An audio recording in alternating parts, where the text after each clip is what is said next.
Gentleman from Indiana, Mr. Hollingsworth, is now recognized for 5 minutes. Well, good afternoon. I'm excited to be here with each of you. Before I get started on my questions, Mr. Moynihan, I wanted to let you know, Saruthi, raise your hand, Saruthi. She has been my team member for a couple of years now, but on Monday, she becomes a Bank of America team member, about which she is very, very excited. So I hope you'll take good care of her and know and recognize the talent that she has shown already in our office. I'm sure she'll do the same at Bank of America. We will do that, and her father already works for us, so he'll take care of it. You should have called us. So that was a fun little scene. Representative Trey Hollingsworth, a Republican, boasting about the fact that one of his aides, an aide who works for him, who in his capacity as a member of the House Financial Services Committee, is supposed to be, as you can see in that B-roll, providing oversight of US banks, instead lining up job opportunities, following in the footsteps of her father in that case. And they thought it was hilarious. The other banks joking about, well, I wanted to have one of your top aides work for me right now. And they just thought it was great. We got a perspective on from someone else who is in the room, because you might think, well, maybe that's selectively edited. You could see that people were adding graphics. Representative Alexandria Ocasio-Cortez said, I was in the room where this happened, and it was just as gross and wild in person as it is here.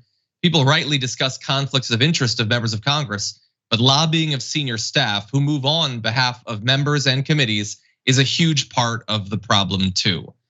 And we can't be surprised by this. Many lawmakers and aides involved in crafting and watering down Wall Street regulations in the wake of the last major economic collapse went on to take jobs at large financial institutions. Like this is how it works. And that's not surprising. It is a little bit jarring to see them so openly like laughing and basically slapping each other on the back about the process, though. Yeah, I think there's a clash of cultures here, and so some speculated that since Trey Hollingsworth is stepping down from office and is not running next time around, that he's more openly brazen like this. I actually don't think that that's the explanation. I think that he probably is confounded by why people are upset about this. He probably thinks, what, I'm just being friendly. We can't be friendly anymore? Oh my God, these libs, and they're so unbearable. It was just me and a banker having a great time and high-fiving about our, the staffer that we share in a sense, right? And he doesn't, I guarantee you that he doesn't think there's anything wrong with it.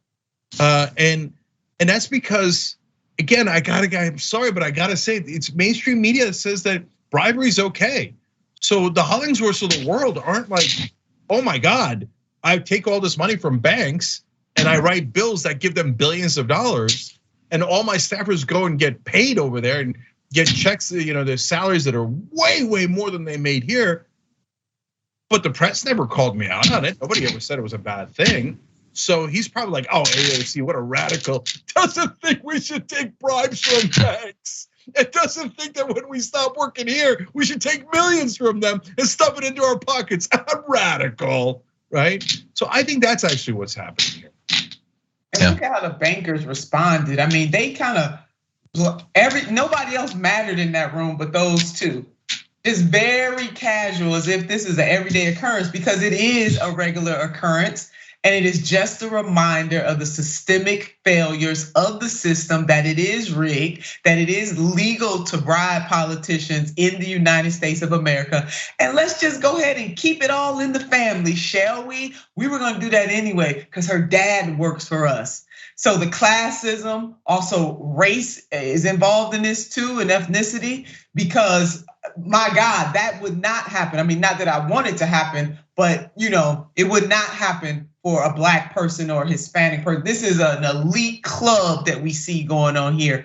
And they had no qualms about having this particular conversation. So again, when we fight back and push back and we talk about the system, this is yet another example. This is a receipt for us when we talk about these kinds of issues, so that people won't think that we making this stuff up. We are not making this stuff up. The man didn't give a damn about what he was saying and the impact that this has, that the people writing the rules. It's like the fox guarding the hen house. That is exactly what happens in American politics. The fox guards the hen house.